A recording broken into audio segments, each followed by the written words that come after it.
നമസ്കാരം. അന്യോന്യത്തിലേക്ക് എല്ലാ പ്രേക്ഷകർക്കും സ്വാഗതം. നമ്മളോടൊപ്പം ഇപ്പോഴുള്ളത് മുൻ DGP ഡോക്ടർ അലക്സാണ്ടർ ജേക്കബ്. നമസ്കാരം. നമസ്കാരം. പിണറായി വിജയൻ സർക്കാരിൻ്റെ 2ാം വാർഷികം ആഘോഷിച്ച് കൊണ്ടിരിക്കുകയാണ്. അതിനിടയിൽ പോലീസ് ഒരു വിവാദത്തിൽ നിരന്തരം പെട്ടുകൊണ്ടിരിക്കുന്നൊരു സ്ഥിതിയും ഉണ്ട്. ഈയൊരു സാഹചര്യത്തിൽ ഒരു മുൻ പോലീസ് മേധാവി എന്ന നിലയ്ക്ക് താങ്കൾ എന്തു പറയുന്നു? ഈ പോലീസിൻ്റെ പെർഫോമൻസിനെ വളരെ കണക്കുകൾ ഉപയോഗിച്ചിട്ട് വേണം പഠിക്കാൻ. പൊതുവായ ഇംപ്രഷൻസ് വെച്ച് പഠിക്കാൻ പാടില്ല. പിണറായി വിജയൻ ആഭ്യന്തര ചാർജെടുത്ത ശേഷം 2 വർഷം പൂർത്തിയാവുകയാണ്. ഈ 2 വർഷം കൊണ്ട് പോലീസിൻ്റെ പ്രവർത്തന മേഖലയിൽ എന്താണ് മാറ്റം ഉണ്ടായത് എന്ന് കണക്കുകൾ വ്യക്തമായി പറയുന്നുണ്ട്. പിണറായി വിജയൻ മന്ത്രിസഭ വരുമ്പോൾ 7,36,000 FIR ആണ് കേരളത്തിലെ പോലീസ് സ്റ്റേഷനുകളിൽ ആകെ രജിസ്റ്റർ ചെയ്തിരുന്നത്. അതൊരു 5% ഇൻക്രീസ് വെച്ച് കൂട്ടിയാൽ തന്നെ കഴിഞ്ഞ വർഷം 8 ലക്ഷത്തിന് മുകളിൽ അത് പോകേണ്ടതായിരുന്നു. പക്ഷേ കഴിഞ്ഞ വർഷം ആകെ FIRൻ്റെ എണ്ണം 6,58,000 ആയിരുന്നു. അപ്പോൾ രജിസ്റ്റർ ചെയ്യുന്ന കേസുകളുടെ എണ്ണം കുറഞ്ഞു. രജിസ്റ്റർ ചെയ്യുന്ന കേസുകളുടെ എണ്ണം ഏതാണ്ട് 1,40,40,000-ഓളം കുറഞ്ഞിരിക്കുന്നു. അതിൽ നിന്ന് എന്താ മനസ്സിലാക്കേണ്ടത്? എന്താണ് അതിൻ്റെ അതിൽ ഏറ്റവും പ്രധാനപ്പെട്ട ഒരു ഘടകം എന്ന് പറയുന്നത് IPC ഒഫൻസസ് ആണ്. സാധാരണ IPC ഒഫൻസസ് ഒരു സംസ്ഥാനത്തിലും കുറയുകയില്ല, അത് കൂടിക്കൊണ്ടിരിക്കുകയുള്ളൂ. ആ IPC ഒഫൻസസ് തന്നെ 40,000-ഓളം കുറച്ചു എന്നുള്ളതാണ് കേരള പോലീസിൻ്റെ പ്രവർത്തനത്തിൻ്റെ വളരെ മഹിമയായിട്ടുള്ള ഒരു കണക്ക്. ഇനി ഏറ്റവും പ്രധാനപ്പെട്ട ഒരു കണക്കുണ്ട് traffic offences. Police law and order എങ്ങനെ പാലിക്കും എന്നുള്ളതിൻ്റെ നേരിട്ടൊരു യാഡ് സ്റ്റിക്കാണ് ഈ ട്രാഫിക് ഒഫൻസ് എന്ന് പറയുന്നത്. 2016 ഇലക്ഷൻ നടക്കുന്ന വർഷം 47,500 ട്രാഫിക് ആക്സിഡൻറ്റുകൾ കേരളത്തിലുണ്ടായി. പക്ഷേ 2 കൊല്ലം കഴിഞ്ഞ വർഷം 38,500 ആക്സിഡൻറ്റുകളെ കേരളത്തിലുണ്ടായുള്ളൂ. അങ്ങനെ വണ്ടികൾ പെരുകിക്കൊണ്ടിരിക്കുന്നൊരു കേരളത്തിൽ ആക്സിഡൻറ്റുകളുടെ എണ്ണം 3,500 താത്തു എന്ന് പറയുന്നത് അഭൂതപൂർവമായ ഒരു വിജയ കഥയുടെ തുടക്കമാണ്. അപ്പോൾ ഇത് പോലീസ് വകുപ്പിൻ്റെ കാര്യക്ഷമതയുടെ അതിന് നേതൃത്വം നൽകുന്ന ആഭ്യന്തരമന്ത്രിയുടെ ഒരു പ്രവർത്തന മികവിൻ്റെ തെളിവായിട്ട് തന്നെ താങ്കളെടുത്ത് പറയുന്നതാണോ? പോലീസിൻ്റെ പാക പ്രവർത്തനത്തിലുള്ള മികവാണ്. ആ മികവ് അതിൻ്റെ ക്രെഡിറ്റ് അത് നയിക്കുന്ന ആഭ്യന്തരമന്ത്രിക്കുള്ളതാണ്. കാര്യം ആഭ്യന്തരമന്ത്രിയുടെ നയമനുസരിച്ചിട്ടാണല്ലോ ആളുകൾ പോസ്റ്റ് ചെയ്യപ്പെടുന്നത്, അവരുടെ പ്രവർത്തനത്തെ കൺട്രോൾ ചെയ്യാൻ പറ്റുകയും ചെയ്യുന്നത്. കേരളത്തിനെതിരെയുള്ള ഏറ്റവും വലിയ ആരോപണങ്ങളിലൊന്ന് പൊളിറ്റിക്കൽ മർഡർ കൂടുന്നു എന്നുള്ള ഒരു ആരോപണം. തീർച്ചയായിട്ടും. പക്ഷേ ആ പൊളിറ്റിക്കൽ മർഡറിൻ്റെ കണക്കെടുത്ത് നോക്കിയാൽ 38 പൊളിറ്റിക്കൽ മർഡർ ഉണ്ടായത് UP-യിലാണ്, 28 പൊളിറ്റിക്കൽ മർഡർ ഉണ്ടായത് മഹാരാഷ്ട്രയിലാണ്, 18 പൊളിറ്റിക്കൽ മർഡർ ഉണ്ടായത് ഛത്തീസ്ഗഡിലാണ്. പക്ഷേ കേരളം എന്ന് പറയുന്ന സംസ്ഥാനത്തിൽ ആകെ ഉണ്ടായ പൊളിറ്റിക്കൽ മർഡർ 14-ൽ താഴെയാണ്. അപ്പോൾ കേരളത്തിൽ ഒരുപാട് പൊളിറ്റിക്കൽ മർഡർ നടക്കുന്നു എന്ന് പറയുന്നത് ഈ കണക്കുകൾ ഉദ്ധരിക്കാതെ ഉണ്ടാക്കുന്ന ഒരു ഇംപ്രഷനാണ്. ആക്ച്വലി അങ്ങനെയല്ല. ഉദാഹരണത്തിന് റേപ്പ് എടുക്കുക. റേപ്പ് എടുത്താൽ ഇന്ത്യയിലെ ആകെ റേപ്പ് ബലാത്സംഗം 86,000-ന് മുകളിലാണ്. പക്ഷേ കേരളത്തിലാകെ ഉണ്ടായ ബലാത്സംഗം 1,200-ൽ താഴെയാണ്. അതായത് പോലീസിൻ്റെ പെർഫോമൻസ് കണക്കുകൾ നോക്കുമ്പോൾ വളരെ നല്ല ഒരു പ്രവർത്തനമാണ് ആഭ്യന്തര വകുപ്പ് കഴിഞ്ഞ 2 വർഷം നടപ്പായിട്ടുള്ളത്. പോലീസിൻ്റെ പ്രവർത്തനവും അത് നയിക്കുന്ന ആഭ്യന്തരമന്ത്രി അല്ലെങ്കിൽ മുഖ്യമന്ത്രിയുടെ പ്രവർത്തനവും കണക്കുകൾ വെച്ച് നോക്കുമ്പോൾ വളരെ അപ്രീഷ്യബിളാണ്. ഇത് പറയുമ്പോൾ ലോക്കപ്പ് മർദ്ദനങ്ങളും പോലീസിൻ്റെ അതിക്രമങ്ങളും ലോക്കപ്പ് മരണം പോലും അടുത്തിടെ വാർത്തയിൽ ഇങ്ങനെ നിറഞ്ഞു നിൽക്കുന്നുണ്ട്. എന്ത് പറയുന്നു താങ്കൾ? ഈ വരാപ്പുഴ കേസ് വെച്ചിട്ട് ഒരു വലിയ പ്രചരണം നടക്കുകയാണ്. പക്ഷേ ഇന്ത്യയിലെ ആകമാന ലോക്കപ്പ് മർഡറിൻ്റെയും ലോക്കപ്പ് ടോർച്ചറിൻ്റെയും കണക്കുകൾ നമുക്ക് ലഭ്യമാണ്. ഇന്ത്യയിലെ UP ഒറ്റ സംസ്ഥാനത്തിൽ 50ഓളം പേരാണ് ഡിസപ്പിയർ ചെയ്തത് ഈ ലോക്കപ്പ് ഇപ്പോൾ കസ്റ്റഡി മരണം എന്ന് പറയുന്ന വകുപ്പിൽ. ഗുണ്ടകളെ അമർച്ച ചെയ്യാൻ ഉള്ള നീക്കമാണ് എന്ന രീതിയിലാണ് തുടങ്ങിയത്. പക്ഷേ 50ഓളം പേര് കസ്റ്റഡിയിൽ മരിച്ചു. പോലീസ് ടോർച്ചർ എടുത്തു നോക്കിയാലും ഇതുപോലെയുള്ള വലിയ കണക്കുകൾ കാണാം. കേരളത്തിലാകെ കസ്റ്റഡി മരണം ആകെ ഒരെണ്ണേ ഉണ്ടായിട്ടുള്ളൂ, വരാപ്പുഴ മാത്രമേ ഉണ്ടായിട്ടുള്ളൂ. പിന്നെ പോലീസ് ടോർച്ചർ എന്ന് പറയുന്ന എല്ലാം കൂടി 3-4 സംഭവങ്ങളേ ഉള്ളൂ. പക്ഷേ കേരളത്തിൽ ഈ പുറകേറ്റ ടെലിവിഷൻ ചാനലുകളുടെ എണ്ണം കൂടുതലായതുകൊണ്ടും പത്രങ്ങളുടെ എണ്ണം കൂടുതലായതുകൊണ്ടും ഈ ഉണ്ടായ സംഭവം ദൗർഭാഗ്യകരമാണ്. പക്ഷെ അത് ഒരു അനുപാതത്തിൽ കൂടുതലായി വരച്ചു കാണിക്കപ്പെട്ടു എന്നുള്ളതാണ്. അതുപോലെ തന്നെ ചില കേസിൽ പോലീസിൻ്റെ ടൈംലി ആക്ഷൻ ഉണ്ടാകുന്നില്ല എന്നതും വലിയ വിവാദമായിട്ടുണ്ട്. ഇപ്പോൾ മറ്റേ ഇയാളുടെ മരണത്തിലൊക്കെ അത് സംഭവിച്ചല്ലോ. റിപ്പോർട്ട് ചെയ്ത ഉടനെ വേണ്ട പോലെ ആക്ഷൻ ഉണ്ടായില്ല. അതെ, ചില സംഭവങ്ങൾ അപൂർവമായി അങ്ങനെ സംഭവിക്കാറുണ്ട്. അങ്ങനെയുള്ള ആ ഒരു മേഖലയിൽ പോലീസിന്റെ ടൈംലി ആക്ഷൻ, വേണ്ട തരത്തിലുള്ള നീതി നിർവഹണം, ആ കാര്യത്തിലുള്ള ഒരു വിലയിരുത്തൽ എന്താണ് താങ്കളുടെ? അല്ല, ഇടയ്ക്ക് ചില സംഭവങ്ങളിൽ പ്രതീക്ഷയ്ക്കൊത്ത് പോലീസ് ഉയർന്നിട്ടില്ല എന്നുള്ളത് ശരിയാണ്. പക്ഷേ ഓവറോൾ റേറ്റിങ്ങിൽ അങ്ങനെയല്ല. ഇന്ത്യയിൽ ഏറ്റവും കൂടുതൽ പോലീസ് അറ്റൻഡ് ചെയ്യുന്ന കേസ് കേരളത്തിലാണ്. ഇപ്പോൾ ഉത്തരേന്ത്യയിൽ ചെന്ന് നമ്മളൊരു FIR-ഉമായിട്ട് പോലീസ് സ്റ്റേഷനിൽ ചെന്നാൽ കേസ് രജിസ്റ്റർ ചെയ്യാൻ പറ്റത്തില്ല. കേസ് രജിസ്റ്റർ ചെയ്യാതെ മടങ്ങി വരേണ്ടി വരും. കേരളത്തിൽ അങ്ങനെയല്ല. ഈവൻ മൊബൈൽ ഫോണിൽ കൊണ്ടൊരു മെസ്സേജ് പോയാലും അത് FIR ആയിട്ട് രജിസ്റ്റർ ചെയ്യും. ഇങ്ങനെയുള്ള പോലീസിന്റെ പ്രവർത്തനം എവിടെയെങ്കിലും ആരെങ്കിലും മൊത്തം നിരീക്ഷിക്കുന്നുണ്ടോ? ആ തരത്തിൽ കേരളം എവിടെയാണ് ഇന്ത്യയിലെ മൊത്തം മറ്റ് സംസ്ഥാനങ്ങളിലെ പോലീസിന്റെ സ്ഥിതിയും കൂടി നോക്കുമ്പോൾ ഏത് തരത്തിൽ വിലയിരുത്തപ്പെടുന്നു? എവിടെയെങ്കിലും വിലയിരുത്തലുണ്ടോ? പോലീസിൻ്റെ പ്രവർത്തനത്തെ വിലയിരുത്തുന്ന സാധാരണ 3 ഏജൻസീസാണ്. ആദ്യത്തേത് ഇൻ്റലിജൻസ് ബ്യൂറോ ആണ്. കേന്ദ്ര ഗവൺമെൻറ്റിൻ്റെ ഇൻ്റലിജൻസ് ബ്യൂറോ 31 സംസ്ഥാനങ്ങളെ എടുത്തിട്ട് താരതമ്യ പഠനം നടത്തി അതിനെ റേറ്റ് ചെയ്യും. രണ്ടാമത് ഈ centre of Indian industries, confederation of Indian industries എന്ന് പറയുന്ന സ്ഥാപനമാണ്. അത് കച്ചവടക്കാരോടും വ്യവസായികളോടും പറയുകയാണ് എവിടെയാണ് നിങ്ങൾക്ക് വ്യവസായം തുടങ്ങാൻ അനുകൂലമായ സാഹചര്യം, എവിടെയാണ് ലോ ആൻഡ് ഓർഡർ മോശം എന്നവർ റേറ്റ് ചെയ്യും.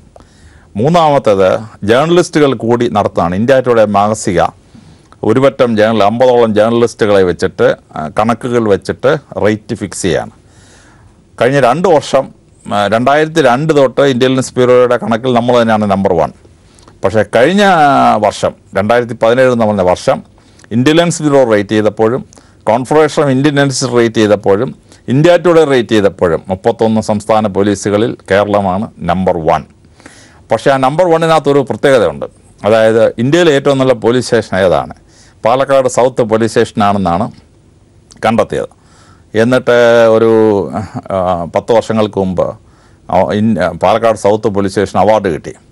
ആ അവാർഡ് കൊടുക്കുന്ന ചടങ്ങിൽ വെച്ച് പാലക്കാട് ടൗണിൻ്റെ മേയർ പ്രസംഗിച്ചു. അപ്പോൾ അദ്ദേഹം പറഞ്ഞൊരു വാചകമുണ്ട്, ഇതാണ് ഇന്ത്യയിലെ നമ്പർ 1 എങ്കിൽ ബാക്കിയുള്ളവൻ്റെയൊക്കെ ഗതി എന്തുവാണ് എന്നാണ് അദ്ദേഹം ചോദിച്ച ചോദ്യം. അദ്ദേഹം ചോദിച്ച ചോദ്യത്തിനകത്തൊരു അർത്ഥമുണ്ട്. കാരണം ഇന്ത്യയിലെ നമ്പർ 1 ഇതാണെങ്കിൽ അദ്ദേഹം അനുഭവിച്ചുകൊണ്ടിരിക്കുന്ന പോലീസ് സ്റ്റേഷനാണ് നമ്പർ 1 എങ്കിൽ ഇതിനേക്കാൾ മോശമായ പോലീസ് സ്റ്റേഷൻ വളരെ മോശമായിരിക്കുമല്ലോ എന്നാണ്. അപ്പോൾ ഈ മൂക്കില്ലാത്ത രാജ്യത്ത് മുറിമൂക്കൻ രാജാവ് എന്ന് പറയുന്ന പോലെ കേരള പോലീസ് ഉള്ളതിൽ ഏറ്റവും കൂടുതൽ മൂക്കുള്ള പോലീസാണ്. അതായത് നമ്പർ 1 ആണെന്ന് 3 ഏജൻസി ഒരുപോലെ റേറ്റ് ചെയ്യപ്പെട്ടിട്ടുള്ളതാണ് ഈ കഴിഞ്ഞ കൊല്ലം. അപ്പോൾ അത് പോലീസിൻ്റെ വലിയ അച്ചീവ്മെൻറ്റ്സിലൊന്നാണ്. അപ്പോൾ ഞാൻ ചോദിക്കട്ടെ സാർ, എന്നിട്ടും ഇത്തരത്തിൽ ഇപ്പോൾ വാർത്തകൾ വരുന്നു എന്ന് പറഞ്ഞു, അതൊരു പ്രചാരണം എന്നുള്ളൊരു വാക്ക് താങ്കൾ ഉപയോഗിക്കുകയും ചെയ്തു. കേരളത്തിൽ നമുക്കറിയാം വലിയൊരു മാധ്യമ കേന്ദ്രീകരണം ഉള്ള സ്ഥലമാണ്. മാധ്യമങ്ങൾ വളരെ സജീവമായി പ്രവർത്തിക്കുന്ന, പ്രശ്നങ്ങളിൽ ഇടപെടുന്ന ഒരു സ്ഥലമാണ്. ഈ മാധ്യമ ജാഗ്രതയുടെ ഫലം ആണ് ഈ തരത്തിൽ ഇങ്ങനെ ചില വിവാദങ്ങൾ പോലീസിനെതിരെ ഉണ്ടായത് എന്ന് പറയാൻ കഴിയുമോ? അതോ മാധ്യമങ്ങളുടെ ആ സമീപനത്തിൽ എന്തെങ്കിലും പ്രശ്നമുണ്ടോ? താങ്കളും ഒരു കാലത്ത് മാധ്യമപ്രവർത്തനം ആയിട്ടായിരുന്നല്ലോ, കുറച്ചു കാലം മാധ്യമപ്രവർത്തനായിരുന്ന 6 മാസക്കാലം 6 മാസമെങ്കിലും 6 മാസം മാധ്യമ പ്രവർത്തകന്റെ കണ്ണിലൂടെ ലോകത്തെ കണ്ട ഒരാളാണ്. താങ്കൾ പറയൂ, ഈ ഇതിൽ എന്താണ് സംഭവിക്കുന്നത്? അതെ, കേരളത്തിലെ ഈ പത്രങ്ങളും ടെലിവിഷൻ ചാനലുകളും എണ്ണത്തിൽ വളരെ കൂടുതലാണ്. കേരളത്തിൽ മാത്രം 48ഓളം ടെലിവിഷൻ ചാനൽസ് രജിസ്റ്റർ ചെയ്തിട്ടുണ്ട്. പത്രങ്ങളാണെങ്കിൽ 100 കണക്കിനാണ്. തന്നെയല്ല, ഒരാൾ തന്നെ ഒന്നിലേറെ പത്രം വായിക്കുന്ന ഒരു സ്വഭാവം കേരളത്തിലുണ്ട്. ചിലർ 3-4 പത്രം വായിക്കും. കാരണം സത്യാവസ്ഥ മനസ്സിലാക്കാൻ വേണ്ടിയുള്ള ഒരു ശ്രമമാണ്. അപ്പോൾ ഇങ്ങനെയുള്ള ഓവർ റീഡിങ്ങും ഓവർ വ്യൂയിങ്ങും ഉള്ളൊരു കേരളത്തിൽ ചെറിയൊരു വാർത്ത പോലും ഒരു ചർച്ചയിൽ വന്നു കഴിഞ്ഞാൽ ആ ചർച്ച ആളുകൾ കേൾക്കുകയും അവരുടേതായ ഒരു അസസ്മെൻ്റ് ഉണ്ടാവുകയും ചെയ്യും. അപ്പോൾ എന്തെങ്കിലും ഒരു വാർത്ത കിട്ടിയാൽ അതിനെ ഹൈലൈറ്റ് ചെയ്യാനും അതിനെ കൂടുതൽ എക്സ്പ്ലെയിൻ ചെയ്യാനായിട്ട് ഒരുപാട് ചർച്ചകളുണ്ടാവും. ആ ചർച്ചകളിലൂടെ ചിലപ്പോൾ ഉണ്ടാകേണ്ട ഒരു ഇംപ്രഷൻ ഉണ്ടായിരുന്നു, അതിൻ്റെ 4 ഇരട്ടിയോ 5 ഇരട്ടി ഇമ്പാക്റ്റാണ് ചിലപ്പോൾ ഉണ്ടാകുന്നത്. പോലീസിനെ അനുകൂലിച്ച് എന്തെങ്കിലും പറഞ്ഞാൽ സർക്കാരിനെ അനുകൂലിക്കുന്ന ഒരാൾ എന്ന് മുദ്ര കുത്തപ്പെടും. താങ്കളിപ്പോൾ ഇങ്ങനെ പറയുമ്പോൾ താങ്കൾക്ക് അങ്ങനെ ഒരു ഭയമുണ്ടോ? താങ്കൾ മുൻ DGP ആണ് എങ്കിൽ പോലും താങ്കൾ ഇങ്ങനെ പറയുമ്പോൾ പിണറായി വിജയൻ സർക്കാരിന് വേണ്ടി സംസാരിക്കുന്നു എന്ന് താങ്കൾക്ക് മേലൊരു മുദ്ര വരുമെന്നൊരു ഭീതിയുണ്ടോ? ഇല്ല, തിരിച്ചും മറിച്ചും സംഭവിക്കാറുണ്ട്. പണ്ട് കണ്ണൂർ കെ സുധാകരൻ്റെ വെടിവെപ്പ് പ്രശ്നത്തിൽ കെ സുധാകരൻ്റെ ഗൺമാൻ വെടിവെച്ചിട്ടില്ല എന്ന് ഞാൻ പറഞ്ഞപ്പോൾ ഇടതുപക്ഷത്തുള്ളവർക്ക് എന്നോട് ദേഷ്യം വന്നു. ഇപ്പോൾ തന്നെ ഉമ്മൻചാണ്ടിയുടെ കേസിൽ ആ ഒറിജിനൽ ലെറ്ററിൽ ഉമ്മൻചാണ്ടിയുടെ പേര് ഉണ്ടായിരുന്നില്ല എന്ന് ഞാൻ പറഞ്ഞപ്പോൾ ഇടതുപക്ഷക്കാർക്ക് എന്നോട് ദേഷ്യം വന്നു. ജയിലിൽ വെച്ച് പല വിവാദം ഉണ്ടായപ്പോൾ അന്ന് വലതുപക്ഷം ഭരിച്ചുകൊണ്ടിരിക്കുകയാണ്. പക്ഷേ അവരുടെ ആളുകൾക്ക് എന്നോട് ദേഷ്യം വന്നു. അപ്പോൾ നമ്മൾ സത്യം തുറന്ന് പറയുമ്പോൾ കുറച്ച് ആളുകൾക്ക് അങ്ങോട്ടും ഇങ്ങോട്ടും ദേഷ്യം ഉണ്ടാവും. പക്ഷേ സത്യം ആരെങ്കിലും പറയണ്ടേ എന്നുള്ളതാണ് നമ്മുടെ ദൈനംദിന ജീവിതത്തിലെ പ്രശ്നം. ഇപ്പോൾ വരാപ്പുഴയിലെ പ്രശ്നമാണെങ്കിലും കെവിൻ്റെ മരണമാണെങ്കിലും അതുപോലുള്ള കാര്യങ്ങൾ വാർത്തയാവുന്നുണ്ട്. ഇതിൻ്റെ പിറകിൽ അത് ചില സ്വാഭാവിക പ്രശ്നങ്ങൾ വന്ന് വാർത്തയായി വിവാദമായി അങ്ങനെ പോവുകയാണ്. ഇതിൻ്റെ പ്രശ്നത്തിൽ സാധാരണ ആരോഗ്യകരമായൊരു സമൂഹത്തിൽ ഇത്തരം കാര്യങ്ങളിലും ചർച്ച നടക്കേണ്ടതുണ്ട്. ആ സമൂഹം ആവശ്യപ്പെടുന്ന ആരോഗ്യത്തിൻ്റെ അപ്പുറത്തേക്ക് ഇത് പോകുന്നുണ്ടോ? എന്തെങ്കിലും തരത്തിലുള്ള ഗൂഢാലോചനകൾ ഉണ്ടെന്നോ എന്തെങ്കിലും തരത്തിലുള്ള ആസൂത്രണങ്ങൾ ഇതിൻ്റെ പുറകിലുണ്ടെന്നോ സംശയിക്കാൻ ഒരു മുൻ പോലീസ് മേധാവി എന്ന നിലയ്ക്ക് താങ്കൾക്ക് തോന്നുന്നുണ്ടോ? ഇല്ല, ആ വിഭാഗത്തിലേക്ക് ഞാൻ കയറുന്നില്ല. അപ്പോൾ ഒരു കസ്റ്റഡി മരണം ഉണ്ടായി, അതിനെപ്പറ്റി ഹൈലൈറ്റ് ചെയ്യേണ്ടത് ആവശ്യമാണ്. പക്ഷേ അത് ഒരു ആവശ്യത്തിലേറെ ഹൈലൈറ്റ് ചെയ്യപ്പെട്ടോ എന്നൊരു സംശയമുണ്ട്. അല്ല, അങ്ങനെ വരുമ്പോൾ അതിന്റെ പുറകിൽ എന്തെങ്കിലും പ്രവർത്തനമുണ്ട് എന്ന് നമുക്ക് സംശയിക്കാമോ? അങ്ങനെ ഉണ്ടോ? അങ്ങനെയല്ല, കിഡ്നാപ്പ് ആൻഡ് മർഡർ ഉണ്ടായി ഈ കെവിൻ്റെ കേസ്. അതെ. അപ്പോൾ ഇന്ത്യയിലെ ടോട്ടൽ കിഡ്നാപ്പ് ആൻഡ് മർഡർ എടുക്കുമ്പോൾ കേരളമാണ് ലോവസ്റ്റ് കിഡ്നാപ്പ് ആൻഡ് മർഡർ ഉണ്ടാകുന്ന സംസ്ഥാനം. ദുരഭിമാന കൊല എന്ന് പറയുന്നത് കേരളത്തിൽ കേട്ടുകേൾവി പോലും ഇല്ലാത്തൊരു സംഭവമാണ്. പക്ഷെ അങ്ങനൊരു സംഭവം ഉണ്ടായപ്പോൾ അത് ഹൈലൈറ്റ് ചെയ്യേണ്ടത് വളരെ അത്യാവശ്യമാണ്. പക്ഷേ ആവശ്യത്തിലേറെ ഹൈലൈറ്റ് ചെയ്യേണ്ടത് എന്തിനാന്നുള്ളതാണ്. ഗവാസ്കർ എന്ന് പറയുന്നൊരു പോലീസുകാരനും IPS ഓഫീസറുടെ മകളും തമ്മിലൊരു തർക്കമുണ്ടാകുന്നു, തല്ലിയെന്ന് അങ്ങോട്ടും ഇങ്ങോട്ടും ആരോപിക്കുന്ന തരത്തിലുള്ള പ്രശ്നങ്ങൾ ഉണ്ടാകുന്നു. എന്താണ് അതിലൂടെ പുറത്തു വരുന്നത്? എന്താണ് താങ്കളുടെ ഒരു നിഗമനം? എന്താണ് അല്ല, ഈ സംഭവം ഇപ്പം അന്വേഷണം നടന്നുകൊണ്ടിരിക്കുകയാണ്. കോടതിയിൽ ആ സംഭവത്തിന്റെ നൽപ്പതിൽപ്പുകളിലേക്ക് കടക്കേണ്ടതില്ല. അങ്ങനെ ഒരു പ്രശ്നം. പക്ഷേ ഇന്ത്യയിൽ ആകമാനം ഈ പോലീസുകാരെ പോലീസ് ഉദ്യോഗസ്ഥന്മാർ ദുരുപയോഗം ചെയ്യുന്ന കണക്കും കേരളത്തിലെ കണക്കൂടെ എടുത്തു കഴിഞ്ഞാൽ കേരളത്തിൽ ആ റേറ്റ് വളരെ കുറവാണ്. ഉത്തരേന്ത്യയിലൊരു പോലീസ് ഉദ്യോഗസ്ഥൻ അദ്ദേഹത്തിൻ്റെ കൂടെ നിൽക്കുന്ന പോലീസുകാരനെ കൊണ്ട് ചെയ്യിക്കുന്ന രീതിയിലുള്ള ജോലികൾ കേരളത്തിലെ ഒരുവിധപ്പെട്ട ഉദ്യോഗസ്ഥന്മാരാരും ചെയ്യുമെന്ന് ഞാൻ വിശ്വസിക്കുന്നില്ല. പക്ഷേ പ്രശ്നം അതല്ല, ഇത് കുറയ്ക്കാൻ ശ്രമിക്കുക എന്നുള്ളതാണ്. ഈ പ്രശ്നം ഉണ്ടായി. അപ്പോൾ ഈ ഓർഡർലി ഡ്യൂട്ടി അല്ലെങ്കിൽ സെക്യൂരിറ്റി ഡ്യൂട്ടിയുടെ എണ്ണം കുറയ്ക്കുക എന്നുള്ളതൊരു അത്യാവശ്യമായ കാര്യമാണ്. അപ്പോൾ ഇത് സംബന്ധിച്ച് ഗവൺമെൻറ് റിപ്പോർട്ട് കൊടുക്കാൻ 2009 കോടിയേരി ബാലകൃഷ്ണൻ സാർ ആഭ്യന്തരമന്ത്രിയായിരുന്നപ്പോൾ എന്നെയും സന്ധ്യ ഉൾപ്പെട്ട ഒരു കമ്മിറ്റി വെച്ചിരുന്നു. ഇതേ പ്രശ്നം തന്നെ ഓർഡർലി ഡ്യൂട്ടി കൂടുതലാണ്. അപ്പോൾ അന്ന് ഞങ്ങൾ ഒരു റിപ്പോർട്ട് കൊടുത്തു. ആ റിപ്പോർട്ട് ആണ് ഈ റിപ്പോർട്ടെന്ന് പറയുന്നത്. ഈ റിപ്പോർട്ടിനകത്ത് ഞങ്ങൾ അന്ന് കണ്ടുപിടിച്ചത് 6670 പേരെ പോലീസ് യൂണിഫോം ഇട്ട് ചെയ്യേണ്ട ജോലിയിലല്ല കേരളത്തിൽ പോസ്റ്റ് ചെയ്തിരിക്കുന്നത് അന്ന്.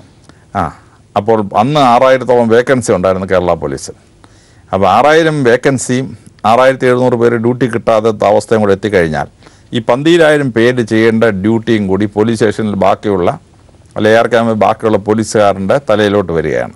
ഈ അമിത ജോലിഭാരം കൊണ്ട് പോലീസുകാരുടെ ഇടയിൽ ആത്മഹത്യകൾ ഉൾപ്പെടെ മാനസികർ ഉൾപ്പെടെ പെരുകാൻ തുടങ്ങി. അപ്പോൾ ഇത് കുറയ്ക്കണം എന്ന് വ്യക്തമായി പഠിച്ച കണക്കുകൾ സഹിതം അന്ന് ഞാൻ ഗവൺമെൻറ് റിപ്പോർട്ട് കൊടുത്തു. അന്ന് ജേക്കബ് സാറായിരുന്നു DGP. അപ്പോൾ അന്ന് കാര്യമായി ഇത് കുറയ്ക്കാൻ പറ്റി. അപ്പോൾ ഞാൻ ഒപ്പിട്ട് കൊടുത്ത റിപ്പോർട്ട് വെച്ചിട്ട് അന്ന് കോടിയേരി ബാലകൃഷ്ണൻ സാറ് ഈ അതർ ഡ്യൂട്ടി കുറച്ചു. അദ്ദേഹം ചെയ്ത 2-3 പരിപാടികളാണ്. ഒന്ന്, ലോക്കൽ പോലീസ് സ്റ്റേഷനിൽ നിന്ന് ഒരു പോലീസുകാരനെയും ഈ സെക്യൂരിറ്റി ഡ്യൂട്ടിക്കും ഓർഡർ ഡ്യൂട്ടിക്കും കൊടുക്കാൻ പാടില്ല.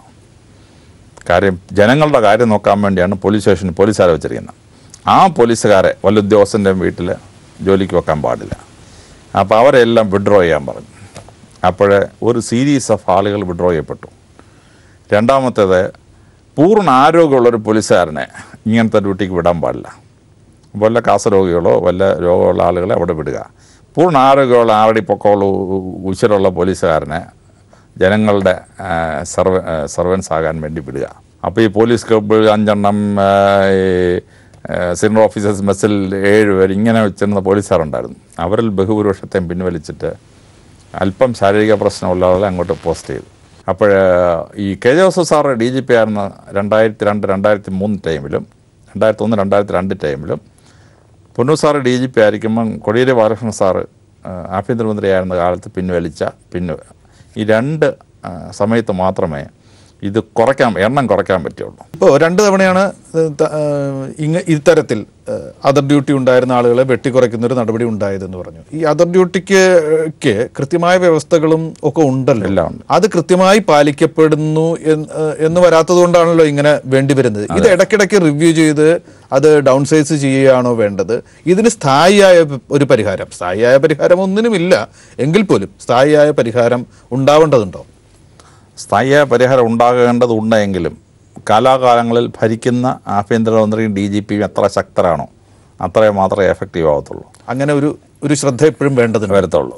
പക്ഷെ അത് ഒരിക്കൽ നമ്മൾ എഫക്റ്റീവായിട്ട് ചെയ്താൽ പോലും ഒരു 2 വർഷം കഴിഞ്ഞ് DGP മാറുകയോ അല്ലെങ്കിൽ ആഭ്യന്തരമന്ത്രി മാറുകയോ ചെയ്ത് കഴിയുമ്പോഴത്തേനും വീണ്ടും സിറ്റുവേഷൻ പഴയതാവും. അപ്പോൾ പുനരവലോകനം ചെയ്യണം.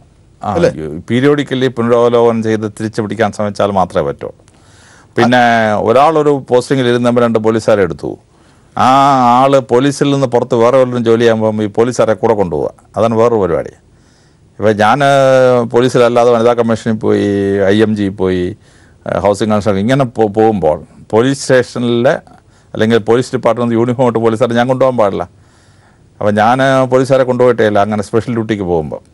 പക്ഷേ ചില ഉദ്യോഗസ്ഥന്മാരുണ്ട് 15 കൊല്ലം 20 കൊല്ലമൊക്കെ സ്ഥിരം 1-2 പേരെ കൂടെ കൊണ്ടു നടക്കും. സ്ഥിരം വ്യവസ്ഥകൾ ഒന്നുമില്ലേ? വ്യവസ്ഥയുണ്ട്, വ്യവസ്ഥ ശക്തമായിട്ടുണ്ട്. അത് പാലിക്കപ്പെടുന്നില്ല. വെയിൽ തന്നെ വെളുത് തന്നെ. അതെ, അവിടെയാണ് പ്രശ്നം. ഇത് യൂണിഫോം ഇട്ട് ആളുകൾ അതർ ഡ്യൂട്ടി ചെയ്യുന്നതാണ്. സത്യത്തിൽ ഇപ്പോൾ ക്യാമ്പ് ഫോളോവേഴ്സായിട്ട് വരുന്നത് അതിപ്പോൾ PSCക്ക് വിട്ടിട്ടുണ്ട്. അത് നേരത്തെ അല്ലാതെ എടുക്കുകയായിരുന്നു. അവരെ ചെയ്യേണ്ടതല്ലാത്ത ജോലികൾ ചെയ്യിക്കുന്നു, അടിമപ്പണി ചെയ്യിക്കുന്നു, അവരോട് മനുഷ്യാവകാശ ലംഘനം കാണിക്കുന്നു എന്നൊക്കെ പരാതി വരുന്നുണ്ട്. അതിൻ്റെ നിജസ്ഥിതി എന്താണ്? ക്യാമ്പ് ഫോളോവർ ഓരോ ഉദ്യോഗസ്ഥനും വീട്ടിൽ വെക്കാൻ പാടില്ല, കുക്കിനെയും മറ്റവരൊന്നും എടുക്കാൻ പാടില്ല. പോലീസ് ക്യാമ്പുകളിലേ ഉപയോഗിക്കാം. 150 പോലീസുകാർക്ക് ആഹാരം പാചകം ചെയ്യാനാണ് ഒരു കുക്കിനെ അപ്പോയിൻ്റ് ചെയ്യുന്നത്. ആ കുക്കിനെ ഒരു ഉദ്യോഗസ്ഥൻ്റെ വീട്ടിൽ മാത്രം കുക്കിങ്ങിന് വെക്കാൻ പാടില്ല. പോലീസ് ക്ലബിനകത്ത് ഇങ്ങനെ ഒരുത്തിനെ കൊണ്ടുവന്ന് അവനെ കൊണ്ട് കുക്ക് ചെയ്യേണ്ട ആവശ്യമില്ല. പോലീസ് ക്ലബിൽ ആഹാരം പാചകം ചെയ്യണമെങ്കിൽ വേറെ പുറത്തുനിന്ന് ആഹാരം വാങ്ങിക്കൂ, അല്ലെങ്കിൽ പുറത്തുനിന്ന് ആളിനെ അപ്പോയിൻ്റ് ചെയ്യണം. അപ്പോൾ ക്യാമ്പ് ഫോളോവർമാരുടെ മിസ്യൂസ് വളരെ കൂടുതലായിട്ടുണ്ടായിരുന്നു. അത് പക്ഷേ KJ ജോസഫ് സാർ 2002 ശക്തമായിട്ട് തടഞ്ഞു. അങ്ങനെ അത് വളരെയേറെ കൺട്രോൾ ചെയ്യപ്പെട്ടിരുന്നു അന്ന്. പ്രവണത പിന്നെ തിരിച്ചു വന്നു.